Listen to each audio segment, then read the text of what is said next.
Y esta vez estar aquí con ustedes es un verdadero privilegio y me encanta esta serie que están desarrollando, fundamentos, porque si algo necesitamos son fundamentos de nuestra fe. Hay mucha gente que va a las iglesias, va el domingo, hasta trabaja en la iglesia, pero no tiene ningún fundamento en la fe. Hay gente que está liderando la iglesia de Jesucristo, pero no tienen fundamento en la fe. Y lo que ustedes están haciendo es revisar la Biblia para afianzar la creencia y la convicción que cada uno de ustedes tiene. Un saludo de parte de mi iglesia y de mis pastores en la iglesia. Se llama Champion Forest, y el pastor Ramón Medina y el pastor Esteban Bauduco me dijeron: llévele saludos a los hermanos de Honduras y dígale que algún día de esto quisiéramos ir allá. De hecho, el pastor Ramón, a quien Cristian conoció, a los pastores de allá, dijo: bueno, quién sabe si el próximo año cuando regreses hago un espacio en mi agenda y vamos a Honduras para conocer a los hermanos, porque ya que hablas tanto de ellos, pues valdría la pena conocerlos. Así es que oren por eso, para que el gran gurú, el pastor principal de la iglesia, venga conmigo la próxima vez y lo conozcan, lo conocemos, y es un buen hombre, un hombre de Dios. Muy bien, vamos a entrar en materia. ¿Estamos listos para estudiar la palabra? Amén. Sí, muy bien. Entonces, pues vamos a hablar de un tema interesante. A mí me pareció que un buen título para esta porción de la escritura era Una deuda ya pagada. ¿A quién no le gusta que les paguen las deudas? Imagínense, ¿no? Yo debo mi casa y todavía dicen que en 20 años termino de pagarla. Yo por dentro me río porque digo, no estaría ahí dentro de 20 años. Así que no sé quién la va a terminar de pagar. Pero bueno, ahí tengo la casa y pagándola. Pero es interesante cuando alguien dice que va a pagar la deuda por nosotros, ¿verdad? Cuando uno va a comer con alguien y dice, yo invito. Oh, buenísimo, ¿no? Yo cuando escucho y dice, alguien necesita dinero, yo digo, ¿y cuánto está necesitando? Y saco mi pañuelo y bueno, vamos a orar por usted a ver si lo consigue. Pero bueno, lo que uno hace así, piensan que va a pagar. Pero otra cosa interesante es cuando uno va al cajero automático. ¿Alguna vez usted ha ido al cajero con su tarjeta a sacar dinero? ¿Sí? ¿Alguna vez? ¿Alguno de ustedes? Sí. Qué bueno sería que uno tuviera el poder de ir al cajero, meter su tarjeta y transferir dinero de una cuenta sin uno tener ese dinero. Pasar un dinero, por supuesto, honradamente, de una cuenta que pues usted ni sabía que eso existía, y pasarla a su cuenta y de pronto tener ese dinero. Qué bueno sería de pronto tener una transferencia multimillonaria a la cuenta de uno y descubrirla ahí en el cajero, ¿verdad? Eso sería maravilloso. Bueno, Pablo, en esta porción que vamos a leer hoy, habla de eso, de una transferencia, pero no de dinero, de una transferencia similar a la que haríamos en un cajero automático o online a nuestro banco, pero mucho mayor. Habla de una transferencia de un beneficio a nuestra cuenta sin nosotros merecerlos. Así es que vamos a hablar de Romanos capítulo 4, versículos 1 al 12. Capítulo 4 de Romanos, versículos 1 hasta el 12. Y este es un capítulo rico en la sabiduría que el Señor le dio a Pablo para explicar las cosas. Se ve claramente cómo el Espíritu Santo guió a este hombre para escribir este pasaje que habla de la justificación. Y en este capítulo, Pablo toma dos ejemplos del Antiguo Testamento para hablar de la justificación. Ese viaje emprendido por Abraham en la fe, y luego la travesía de David también a través de la fe durante toda su vida. Así que permítanme leerlo en esta, creo que tiene una versión distinta allí, pero voy a leerles en la Nueva Traducción Viviente y me van a seguir, creo que en la NBI. Ok. NBI, cuando uno dice NBI a mí me asusta porque creo que nos vamos inmediatamente. Entonces la gente se va a ir, pues no se vaya. Fíjense lo que dice aquí en esta versión. Entonces, humanamente hablando, Abraham fue el fundador de nuestra nación judía, dice Pablo. ¿Qué descubrió él acerca de llegar a ser justo ante Dios? Que si sus buenas acciones le hubieran servido para que Dios lo aceptara, habría tenido de qué jactarse. pero esa no era la forma de actuar de Dios. Pues las escrituras, dice el versículo 3, nos dicen, Abraham le creyó a Dios y Dios lo consideró justo debido a su fe. Versículo 4. Cuando la gente trabaja, el salario que recibe no es un regalo, sino algo que se ha ganado. Pero la gente no es considerada justa por sus acciones, sino por su fe en Dios, quien perdona a los pecadores. Hablando de David en el versículo 6. David también habló de lo mismo cuando describió la felicidad de los que son declarados justos sin hacer esfuerzo para lograrlo. Versículo 7 dice, oh, qué alegría para aquellos a quienes se les perdona la desobediencia, a quienes se les cubren los pecados. Sí, qué alegría para aquellos a quienes el Señor les borró el pecado de su cuenta. Versículo 9. Ahora bien, ¿es esta bendición solamente para los judíos o es también para los gentiles y circuncisos? Como venimos diciendo, Dios consideró a Abraham justo debido a su fe. Pero, ¿cómo sucedió esto? ¿Se le consideró justo solo después de ser circuncidado o antes? Es evidente que Dios aceptó a Abraham antes de que fuera circuncidado. La circuncisión era una señal de que Abraham ya tenía fe y de que Dios ya lo había aceptado y declarado justo aún antes de que fuera circuncidado. Por lo tanto, Abraham es el padre espiritual de los que tienen fe, pero no han sido circuncidados. A ellos se les considera justos debido a su fe. Y Abraham también es el padre espiritual de los que han sido circuncidados, pero solo si tienen la misma clase de fe que tenía Abraham antes de ser circuncidados. Interesante pasaje de la Escritura. Y lo podríamos ir desmenuzando en bloques de versículos. Por ejemplo, del versículo 1 al versículo 3, lo que vemos allí es el ejemplo de Abraham de salvación por la fe. Versículos 1 al 3, para los que están tomando nota, dice, el ejemplo de Abraham de salvación por la fe. Ahora, ustedes vienen desarrollando este libro de Romanos y seguramente que vieron que en el capítulo anterior Pablo habló de la justificación. Es un tema que ya viene tratando y dice la justificación es a través de la fe en Jesucristo. En este capítulo sigue con el mismo tema y, como dije antes, toma dos ejemplos del Antiguo Testamento. Los rabinos de la época de Pablo, los maestros judíos llamados rabinos, enseñaban que Abraham tenía muchos méritos acumulados para ir al cielo y para mandar a su pueblo al cielo. De hecho, dicen que los judíos hablan todavía hoy en día que Abraham está sentado en la puerta del infierno para no dejar pasar a ningún judío, porque todos van a ir al cielo. ¿Qué le parece? Es que piensan que Abraham tuvo suficientes méritos para ser el padre de la fe y darle la oportunidad a todo su pueblo de ir al cielo. Pero lo que dice Pablo es que Abraham mismo descubrió que las obras que él pudiera hacer, las buenas acciones que él pudiera hacer, no tenían ningún valor para justificar. Y recordemos que justificar es aplicar la justicia de Dios a nuestra vida. Eso es justificación.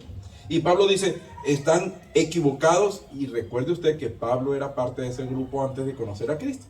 Dice, están equivocados porque lo único que vemos es que, si bien es cierto que Abraham tenía algunas buenas obras, esas obras no eran suficientes para justificarle, para darle la salvación, para permitirle ir al cielo. Abraham era un buen hombre. Por ejemplo, en el caso de Lot, cuando hubo unos reyes, no sé si vieron ese capítulo de esa telenovela llamada Lot y su tío.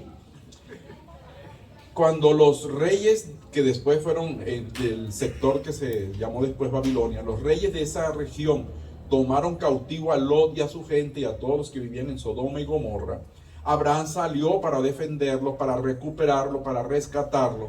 Y cuando venía de regreso ni siquiera quiso aceptar lo que los reyes de Sodoma y Gomorra le estaban ofreciendo en gratitud por lo que él había hecho. Así es que era un buen hombre.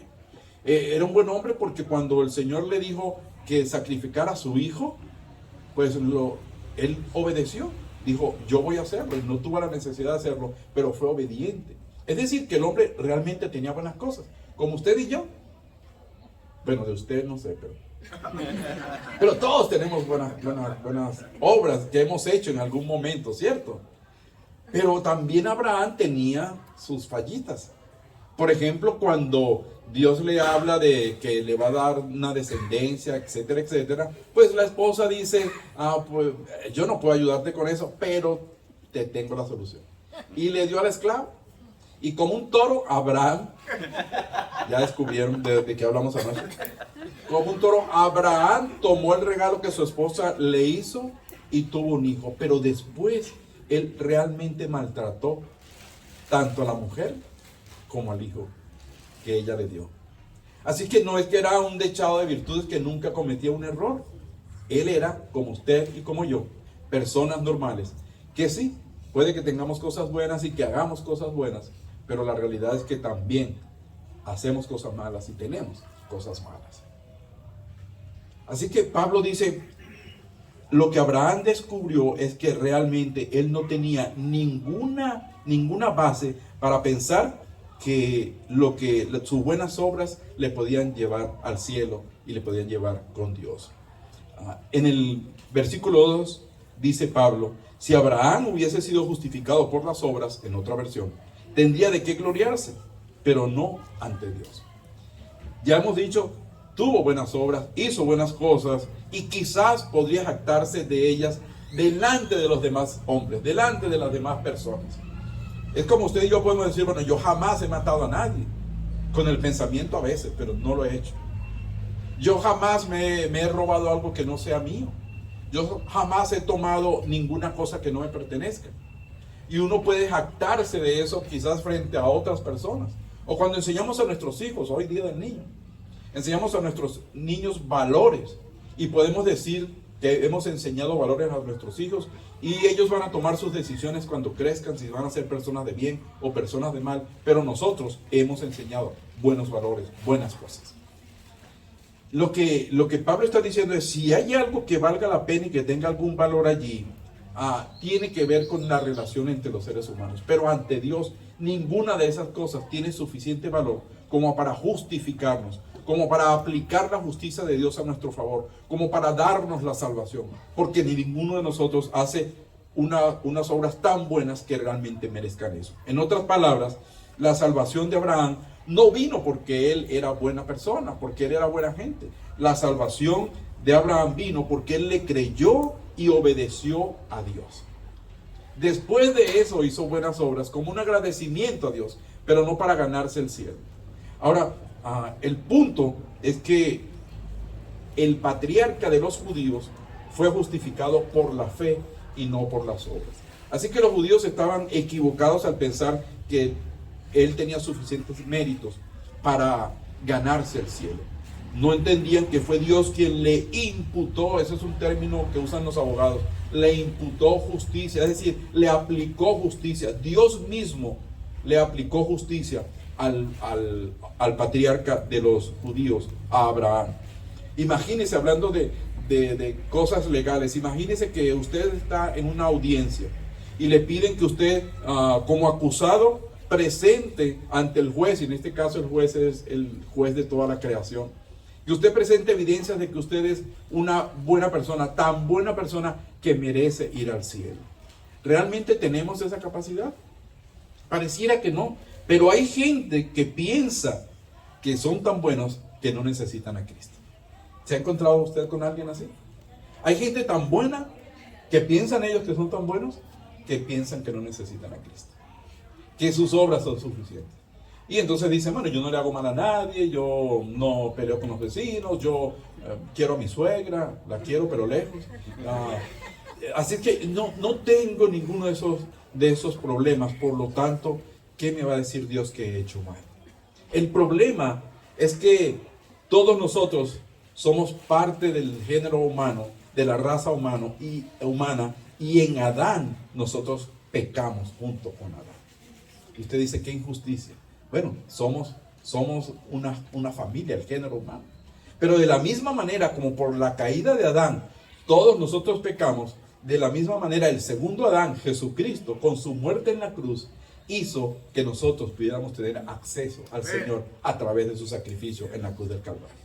Así es que no hay nadie bueno. Usted y yo no somos suficientemente buenos para ir al cielo, pero eso ya lo sabemos.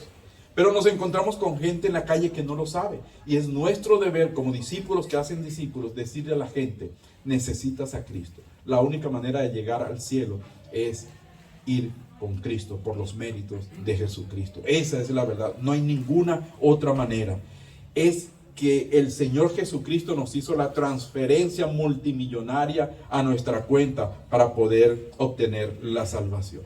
La transferencia que hizo Jesús, esa que hablábamos del cajero automático, esa de la cuenta multimillonaria, esa cuenta es el sacrificio de Cristo, que era perfecto y que por eso pudo tener la capacidad para sacrificarse por nosotros.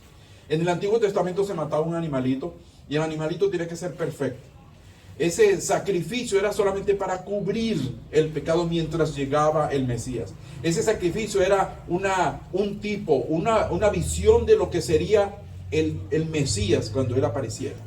Así que cuando Cristo aparece, por eso Juan el Bautista le dice, he aquí el Cordero de Dios que quita el pecado del mundo. Es el único que puede hacerlo. Por lo tanto, la única manera de que usted y yo vayamos al cielo es que esa transferencia del saldo de Jesús vaya a nuestra cuenta por la fe. Esa es la esencia del Evangelio. La esencia del Evangelio es que Cristo es suficiente para darnos la salvación.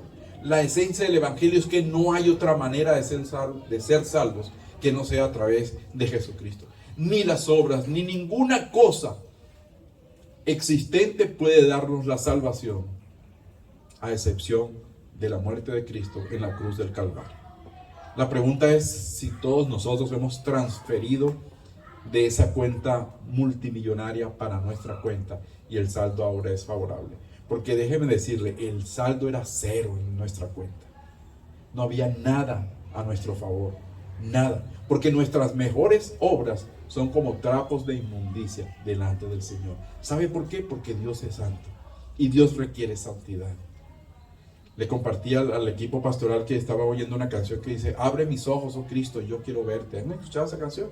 Linda la canción, pero tiene un problema. Y es que para ver a Cristo, no solamente necesitamos abrir los ojos, necesitamos ser santos. Porque sin santidad nadie verá al Señor.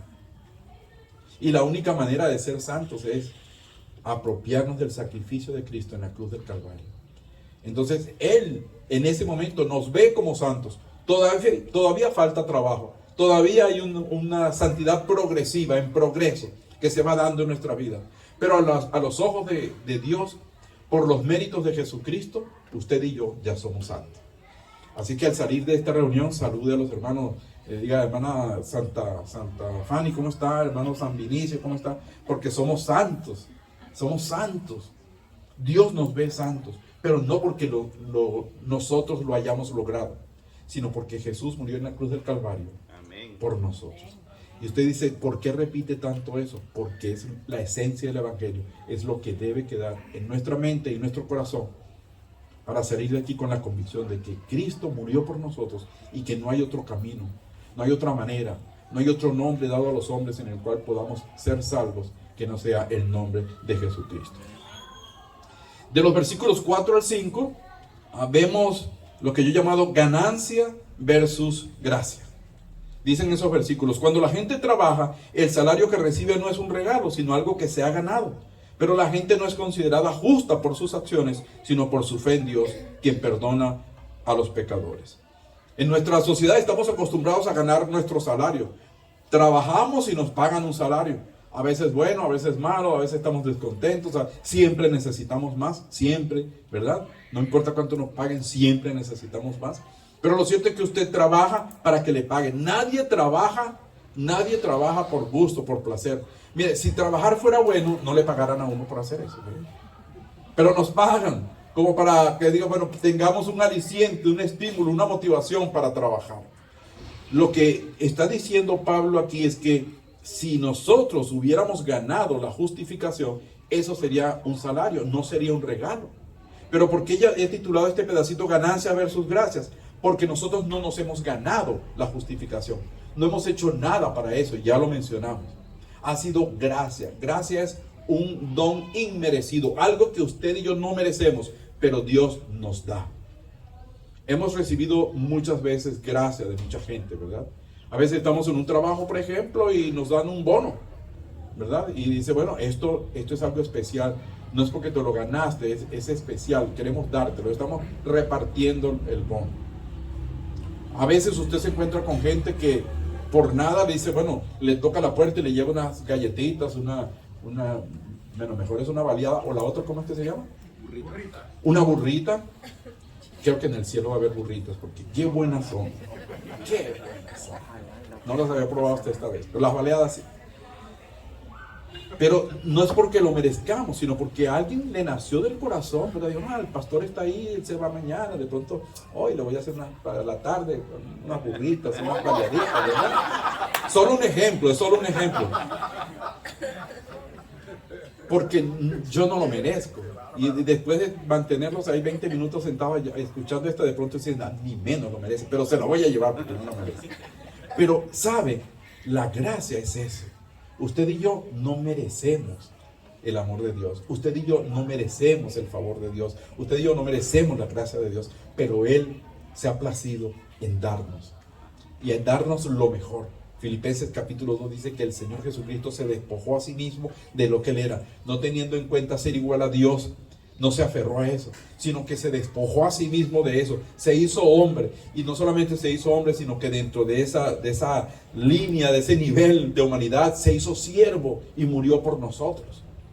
Él en cualquier momento pudo haber llamado a los ángeles para que vinieran y lo rescataran, pero no lo hizo porque murió por usted y por mí. Ese era el plan.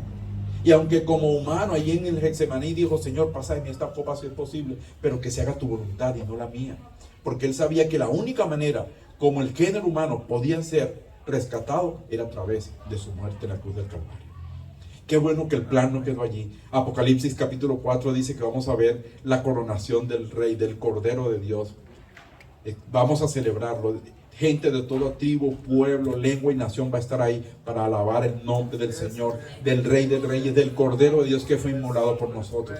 No queda allí, la justicia de Dios se va a cumplir en algún momento. Y aquellos que no hayan conocido a Cristo, que no hayan aceptado el sacrificio de Él en la cruz del Calvario, tendrán que pagar, tendrán que sufrir las consecuencias. Pero la puerta está abierta para todos, porque dice la Escritura que de tal manera Dios al mundo, amó a todo el mundo, para que todo aquel, no importa de qué color, de qué raza, de qué lenguaje, de qué tribu es, no se pierda, sino que tenga vida eterna. Eso debe ayudarnos a salir de aquí con la convicción de que hemos recibido un favor inmerecido, un regalo especial. Costó la vida de nada más y nada menos que el Cordero de Dios. Pero aquí estamos por su amor, por gracia, no por lo que usted y yo hayamos hecho, sino por lo que Él hizo por nosotros.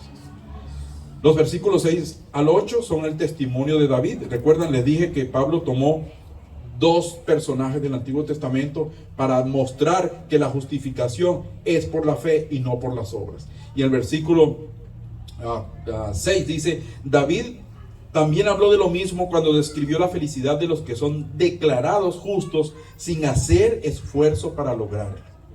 Y el versículo 7 dice, qué alegría para aquellos a quienes se les perdona la desobediencia, a quienes se les cubren los pecados. Sí, qué alegría para aquellos a quienes el Señor les borró el pecado de su cuenta.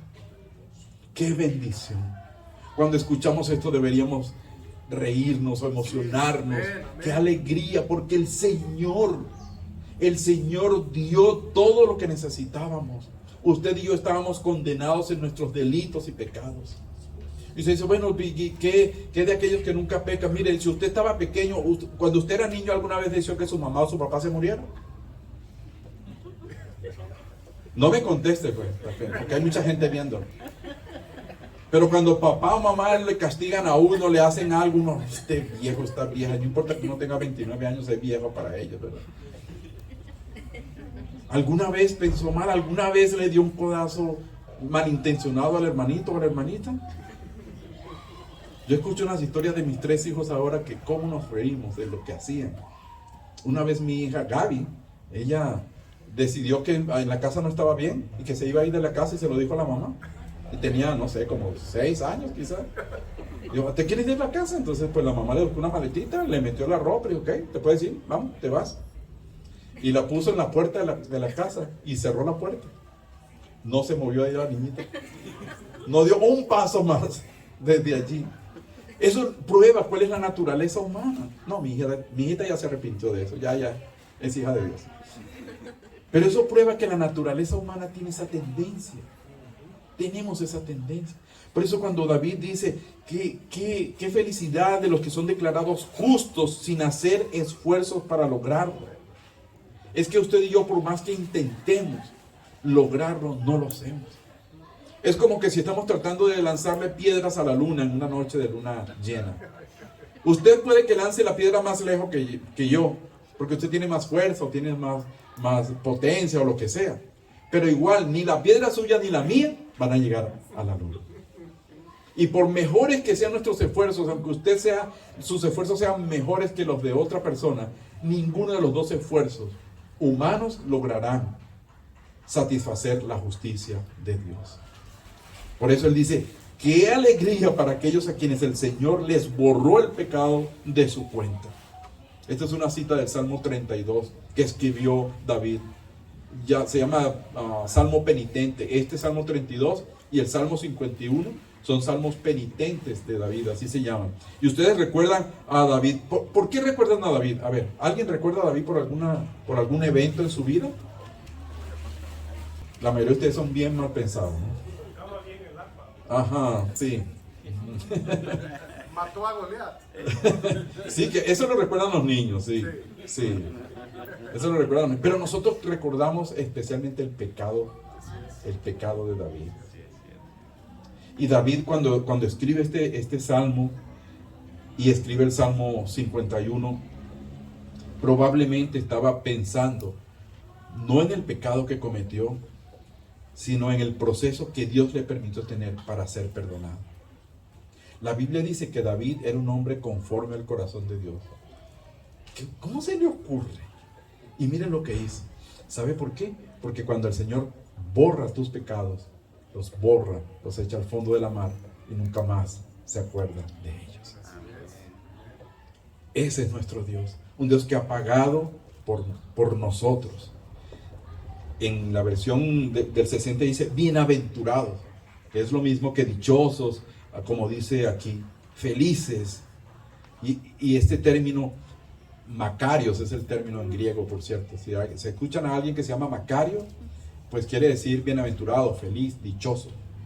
Así que si ve hoy a Macario, dígale, y si no, llámelo, Macario, feliz tú por tu nombre. Y ahí aprovecho, usted dice, ¿sabe por qué lo aprendí? En la iglesia, hoy hablaron de esto, de la justificación por la fe, y ahí le predica el evangelio a Macario. Siempre hay que aprovechar las oportunidades para compartir el evangelio. Entonces, David había quebrantado la ley de Dios. Ya cuando David pecó, existía la ley. Fíjese, cuando Abraham creyó y le fue contado por justicia, todavía no existía la ley. La ley no había sido dada. Fue dada unos 400 años después de eso a Moisés. Pero en el tiempo de David sí existía la ley. Es decir, tenemos a Abraham que es justificado cuando no existía la ley. Y tenemos a David. ¿Dije Abraham o David? Abraham, ok, era Abraham. Pendiente por si me duermo. 400 años después establecida la ley. Y cuando David peca de esa manera tan horrorosa como nosotros lo vemos en la escritura, David estaba bajo la ley y ni siquiera la ley podía justificar, ni siquiera la ley podía impedir que él fuera justificado, porque la justificación es por la fe y la fe en Jesucristo. Por eso él sabe que eso es mucho más que un simple perdón. Aquí se habla de la ternura de Dios que toma al pecador en sus brazos, lo cobija, lo recibe con cariño y le perdona sus pecados. Ese es Jesús en la cruz del Calvario. Me gusta lo que alguien dijo una vez, que a Cristo lo crucificaron con los brazos abiertos para mostrar con esos brazos abiertos que todos cabemos en sus brazos, que todos cabemos en su perdón. Así es. Todos cabemos allí. En Génesis capítulo 12 el Señor le dijo a Abraham, voy a bendecir a todas las naciones de la tierra en ti. Todas las naciones de la tierra, no solamente algunos. En Habacuc, creo que capítulo 2 dice que la tierra va a ser llena de su gloria, de la gloria de Dios, como el agua cubre la mar. Toda la tierra. En Apocalipsis 22 dice que había gente de toda lengua, pueblo, tribu y nación adorando al Señor. Es que los brazos del Señor están abiertos para cualquiera que se acerque a Él.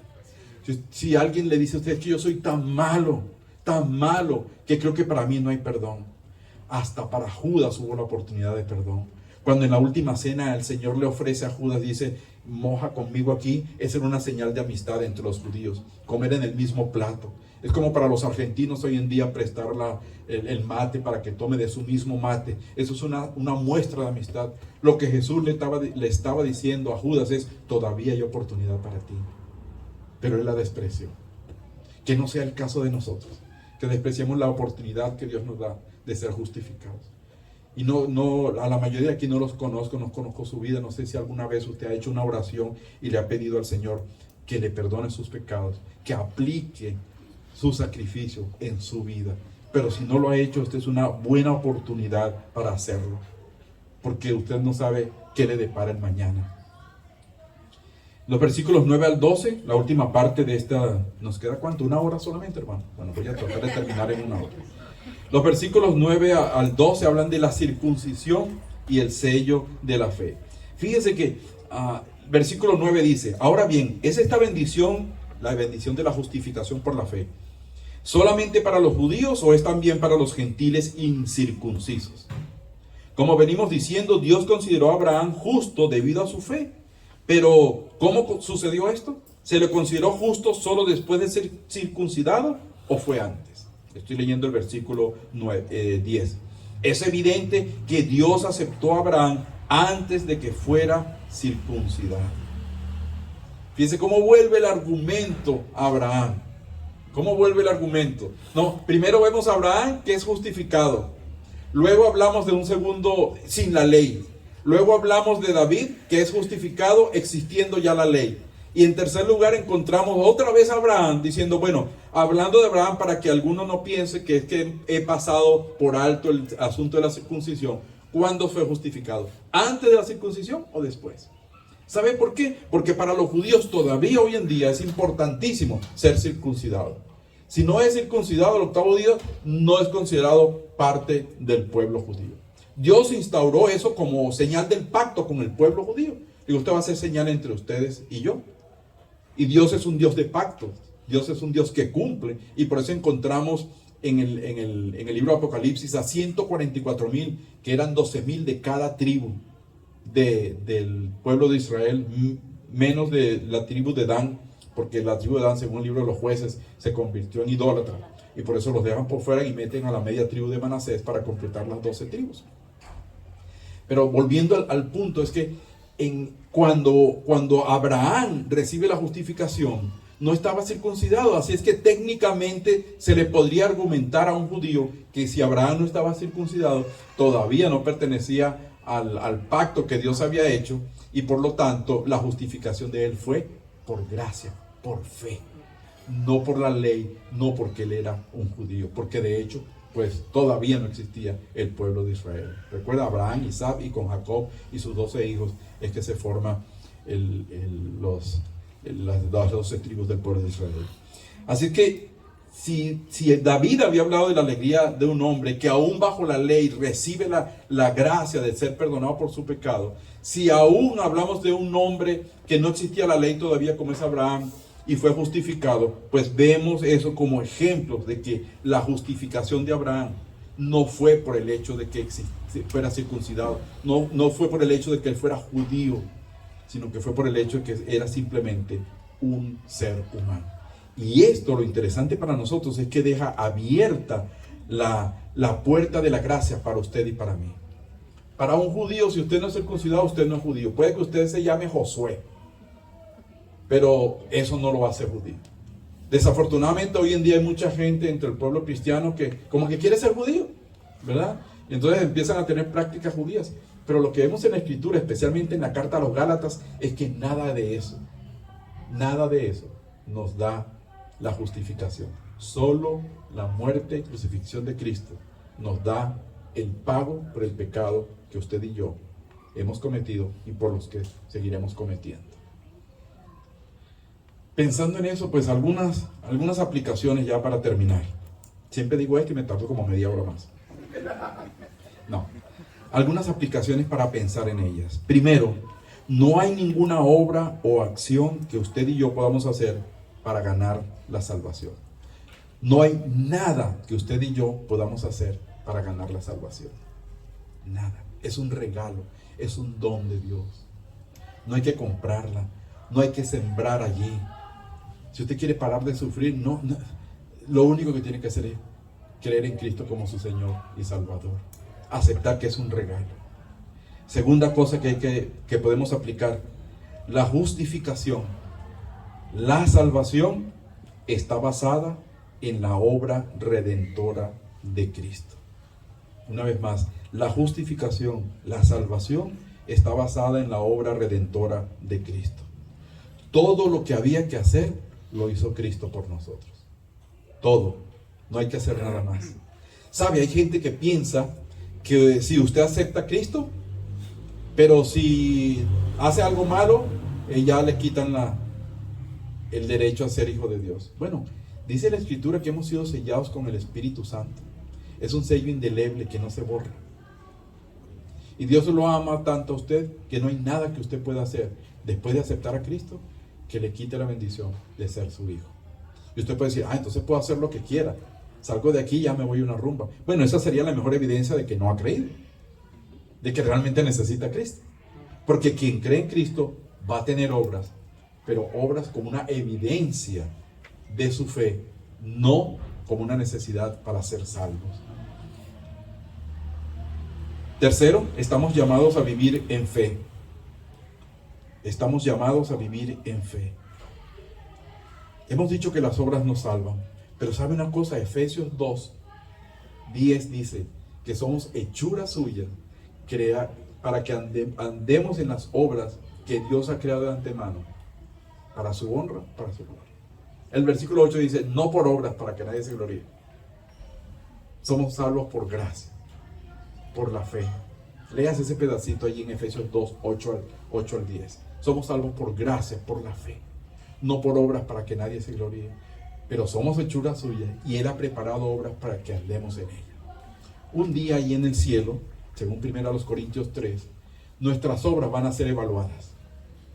No para ver si somos salvos o no, sino para saber si esas obras que hicimos después que creímos en Cristo, como una muestra de agradecimiento, realmente salieron del corazón.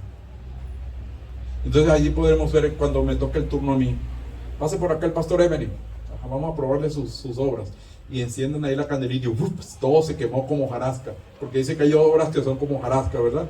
No quiere decir que perdí mi salvación, pero quizás no me van a dar corona, sino un botoncito para llevarlo aquí, ¿verdad? Porque las obras no eran buenas. Pero pasa el hermano Cristian y ese, bueno, le dan una corona que no le cabe en la cabeza. Lo bueno de eso es que, ¿sabe para qué van a hacer esos galardones? Dice la Escritura que los 24 ancianos se quitaron sus coronas y lo arrojaron a los pies de Cristo y decían, santo, santo, santo. Capítulo 4 y capítulo 5 de Apocalipsis.